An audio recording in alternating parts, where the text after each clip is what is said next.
I found it in the woods behind my house, half buried in the dirt. At first, I thought it was just a piece of cloth, some forgotten trash left behind by campers or kids playing in the woods. But when I bent down and brushed the soil away, I saw its face. Stitched black eyes, a tiny, crooked mouth, a rag doll. It was small, maybe the size of a newborn baby, made of old fabric that had once been white but was now stained with earth and something darker. The stuffing inside had burst in some places, yellowed, and clumped like it had been left out for too long. Something about it made my stomach twist. I should have left it there, but I didn't.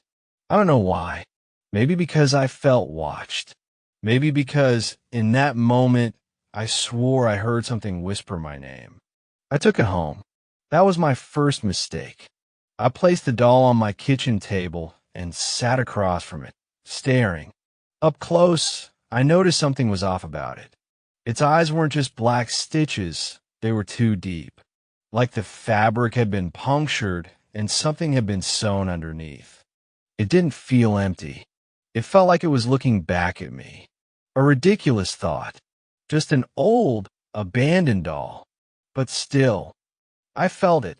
That night, I had trouble sleeping. The house felt wrong, like I wasn't alone. At first, I thought it was just my imagination. The way silence gets heavy, pressing down on your ears, making you hear things that aren't there. But then, soft footsteps, faint, barely audible. I sat up in bed, heart hammering. The sound came from the hall, just outside my room. I reached for my phone, turned on the flashlight, and slowly got out of bed. The hallway was empty, but I felt a chill, a deep, creeping cold that seemed to seep from under the door of the guest room. I swallowed hard. That's where I had left the rag doll. The guest room door was slightly open. I reached out with trembling fingers and nudged it wider. My phone's flashlight flickered across the small bed, the empty dresser, the dusty window, and then the rag doll. It wasn't on the table where I had left it. It was on the floor, face down. Had it fallen? Maybe I'd left the window open and the wind had knocked it over. But the window was closed, and the air was still. I bent down, hesitating for just a second before picking up the doll. It felt heavier than before, and warmer, like it had been held, or worse, like it had held itself. My pulse thudded in my ears. I placed it back on the table, turned, left the room, and shut the door tight. I didn't sleep that night, but at some point in the early hours of the morning, just as my eyes were finally drifting closed, I heard it, soft, barely above a whisper, a child's voice. I'm not done playing yet. I woke up feeling like I hadn't slept at all. My head ached. My mouth was dry.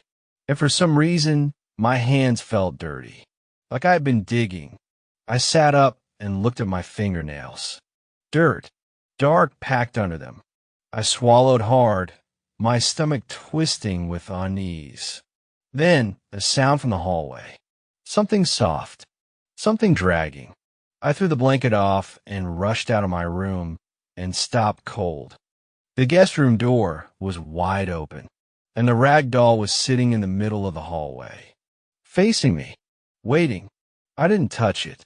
I couldn't. I just stepped around it, heart hammering, and went straight to the kitchen. I needed coffee.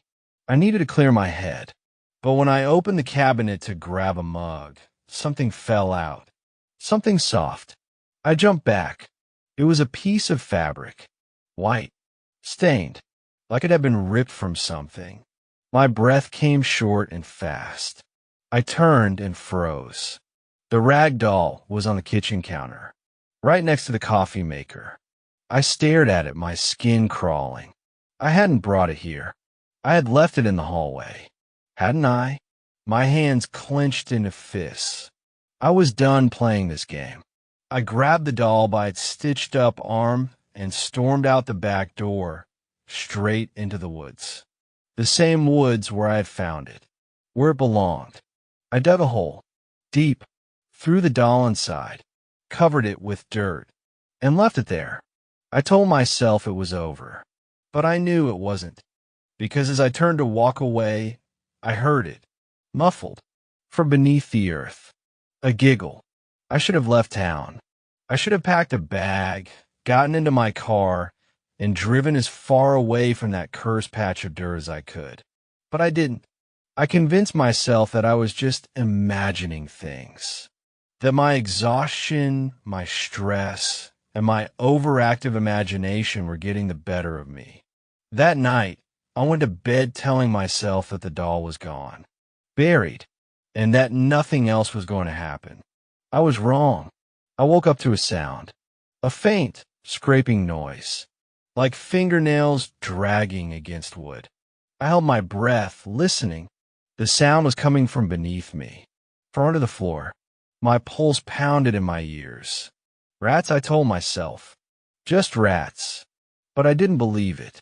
I climbed out of bed, heart hammering, and crouched down, pressing my ear to the hardwood floor.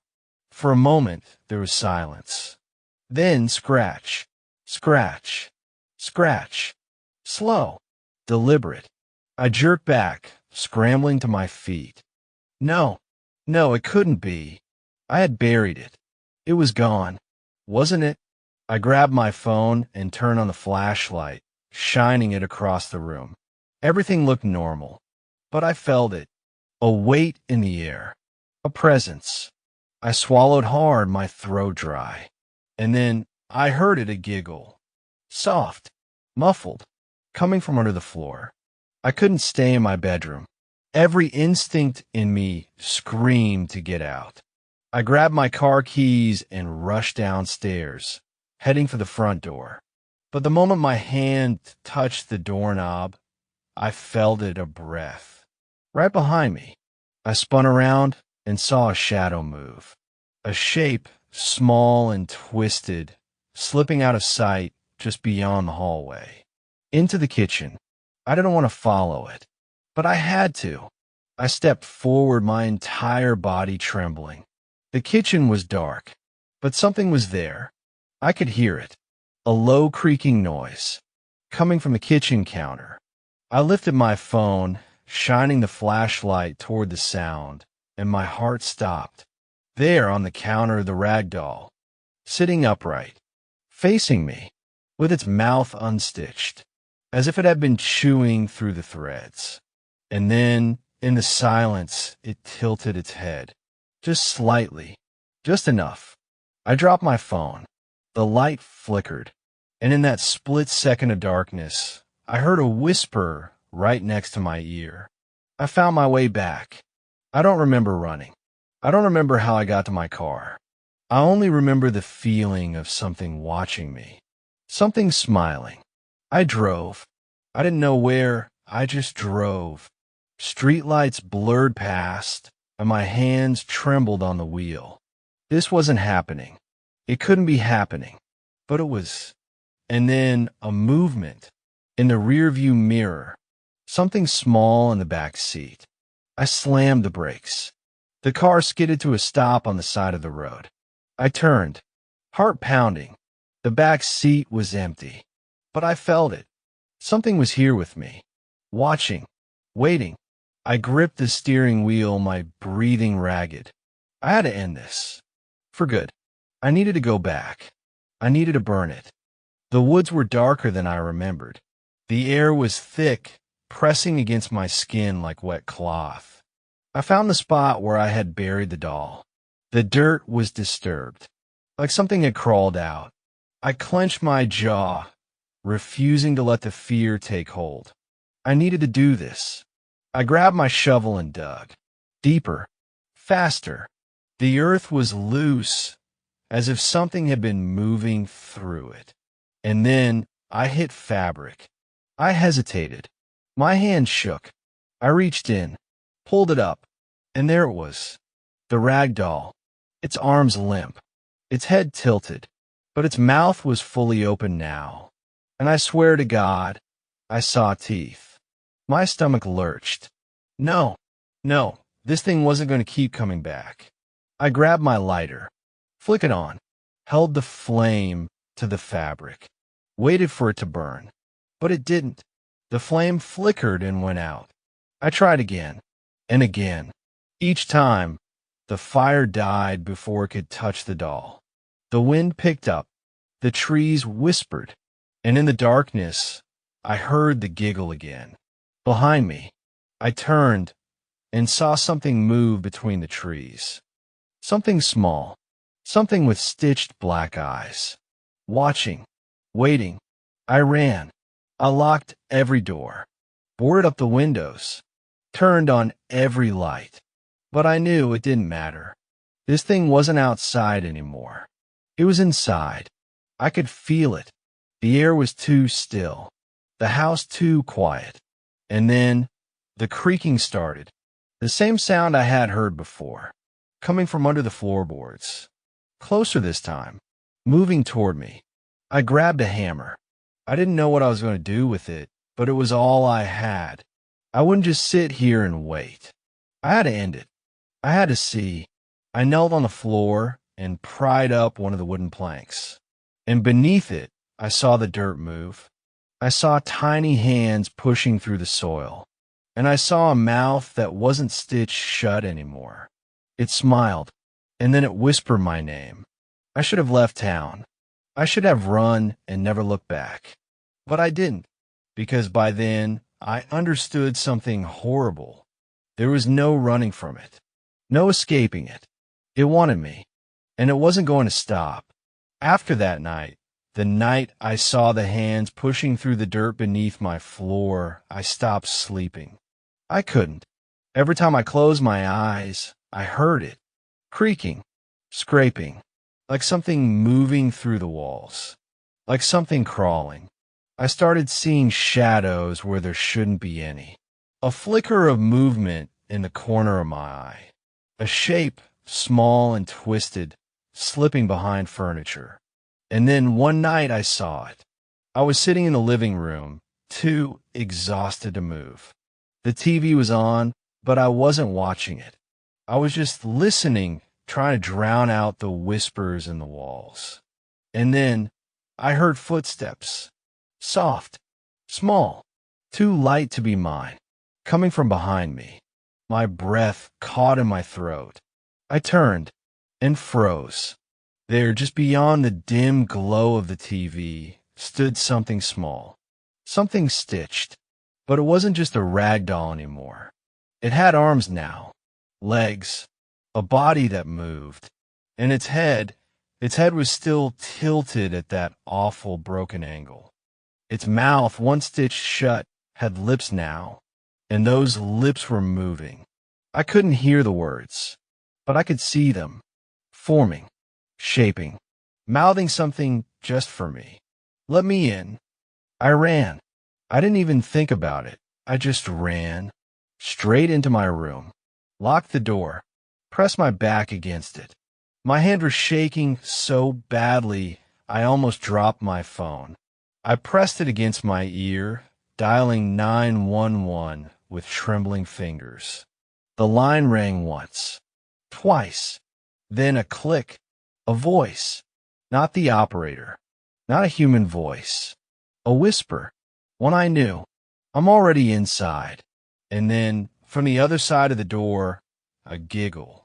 I don't remember how long I sat there, but at some point, the house went silent again. Not just quiet silent, like the air had been sucked out. I wanted to believe it was over.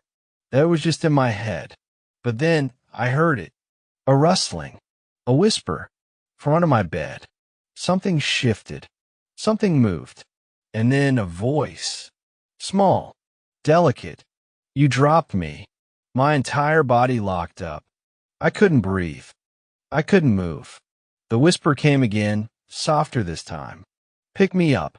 My heart pounded so hard it hurt. I turned slowly, painfully toward the edge of the bed. And just as I leaned over, I saw a hand reach out from underneath. Not a doll's hand. A real one. Thin. Gray. and it grabbed my wrist. I don't remember what happened next. All I know is that I woke up the next morning on the floor. My wrist ached. I looked down, and there, wrapped around my wrist, was a mark. A perfect ring of stitched thread, like something had sewn itself into my skin. I screamed. I grabbed a knife from the kitchen, tried to cut the threads away. But the moment I touched them, I felt something move inside me. Something small, something shifting, crawling, like tiny fingers pressing against the inside of my skin. It's inside me. I don't know what it is, but I can feel it, moving, growing. When I look in the mirror, I see something behind my eyes. Something stitched, something smiling. And at night, when I try to sleep, I hear whispers.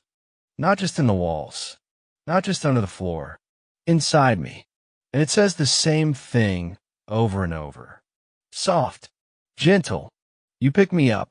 Now I pick you. I should have told someone. I should have gone to a doctor or maybe even a priest. But by then I knew the truth. I wasn't alone anymore. It was inside me, and it was growing stronger. I stopped sleeping. Every time I closed my eyes, I felt it moving. Not just inside my head, inside my body. A writhing, twisting sensation, like something small crawling under my skin. I tried to ignore it, try to act normal, but every day it got worse.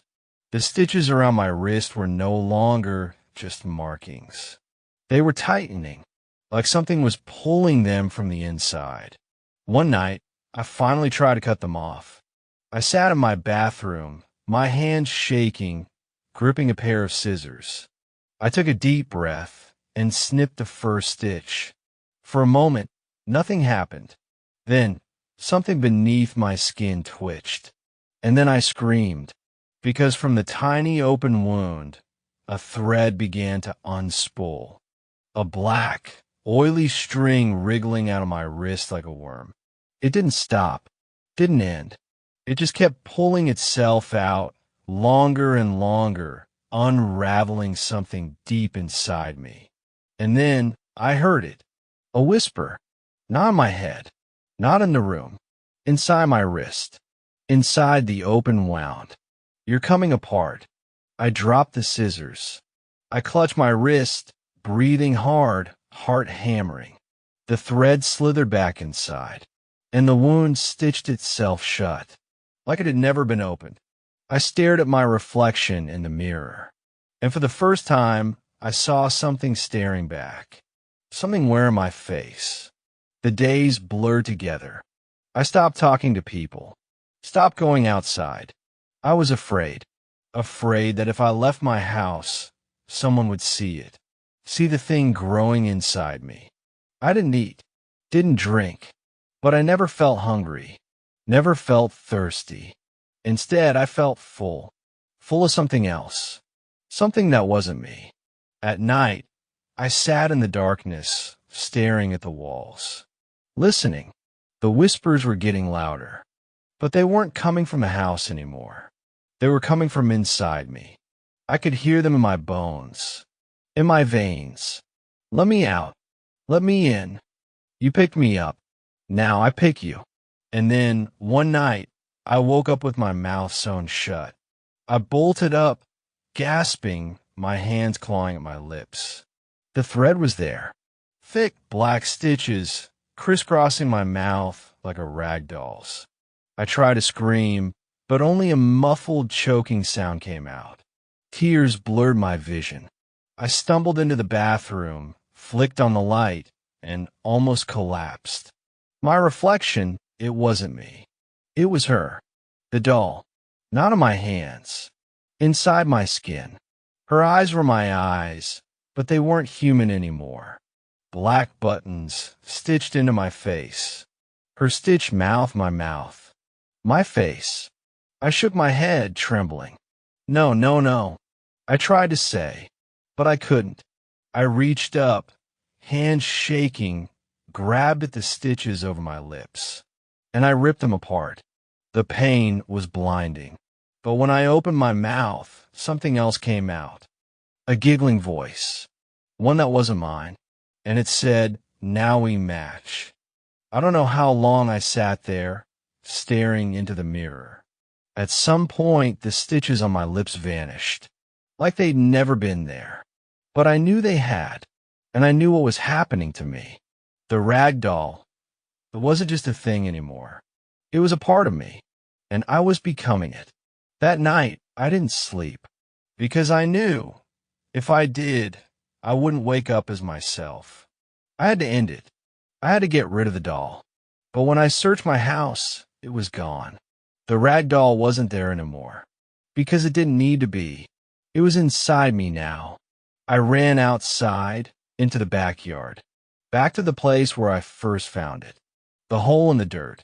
I dropped to my knees, fingers clawing at the earth, digging frantically. And then my fingers hit something soft, something stitched. I grabbed it, pulled, and felt a hand grab me back. I screamed, but I didn't let go. I kept pulling, and as the dirt fell away, I saw it. Not the doll, the thing underneath it, the body, thin, gray, with stitched lips and button eyes. And when it opened its mouth, I heard my own voice say, "You should have left me buried. I should never have dug it up. I should have left it buried." Because the moment I saw what was under the doll, I knew I was never meant to walk away from this. The thing under the rag doll wasn't just a body. It was me, not just something that looked like me. It was me. Same face, same hair, same clothes. But its lips were stitched shut with the same black thread that had appeared on mine. Its eyes were buttons, sewn right into its face. It lay curled in the dirt, its arms folded over its chest like a corpse buried long ago. But it wasn't dead, because the second I pulled it free, its eyes snapped open, and then it moved.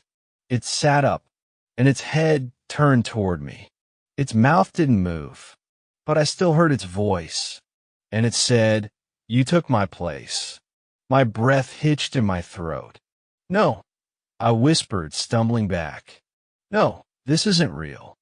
The thing in the dirt stood up. It was taller than I expected, and even though it had my face, my shape, my everything, wasn't me. Its head tilted slightly, like it was studying me. Then its lips began to twitch. The stitches came undone. One by one, the black thread unraveled until its mouth hung open, a wide, dark hole. And then it spoke again. "You don't belong here anymore." I ran. I didn't care where.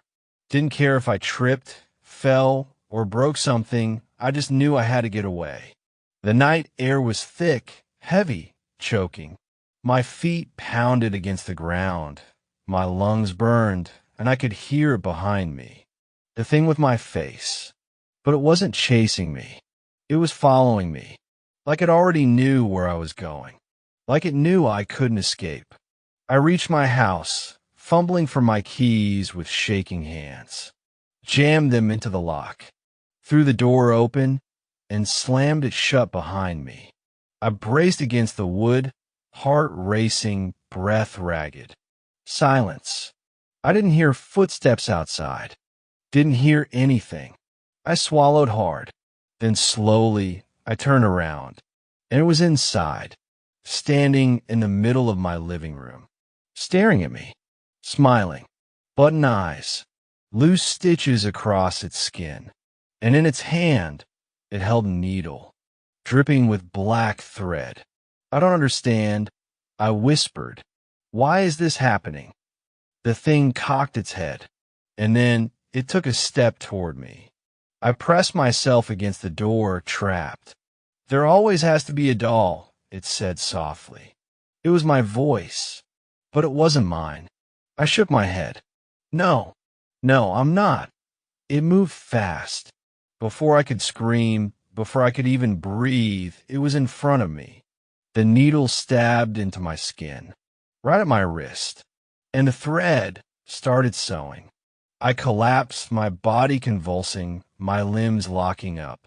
My veins burned. The thread ran through them like spreading ink. Like it wasn't just sewing me physically, it was stitching something deeper. I tried to move, but I couldn't. I was frozen. And then I started to change. My fingers curled inward stiff. My skin turned rough. My joints felt loose, disconnected. Like I wasn't made of flesh and bone anymore. Like I was made of fabric. Like I was becoming the doll. I couldn't scream. Couldn't fight. The thing in front of me grinned and whispered, "Now it's your turn." Darkness swallowed me. I don't know how long I was trapped in it. I don't know if it was minutes, hours, or days. But when I finally opened my eyes, I was somewhere else. No walls, no floor, just an endless, empty void. And then I realized I couldn't move, couldn't blink, couldn't breathe, because I wasn't human anymore. I was inside the doll, trapped, and I knew someone would find me. Some unsuspecting person, some curious hands reaching into the dirt, brushing away the soil, pulling me out, and then it would start again. A little girl ran through the backyard, giggling, her tiny hands digging into the dirt. Her mother called from the porch, "Alice, don't dig in a yard, it's dirty." "But Mommy, I found something," the little girl said excitedly. She pulled it free, brushed off the dirt. It was an old rag doll. It had button eyes, a stitched mouth, and a black thread running along its wrist. The girl's mother frowned. "That's filthy, sweetie. Where did you find that?" The little girl smiled. I think she was waiting for me.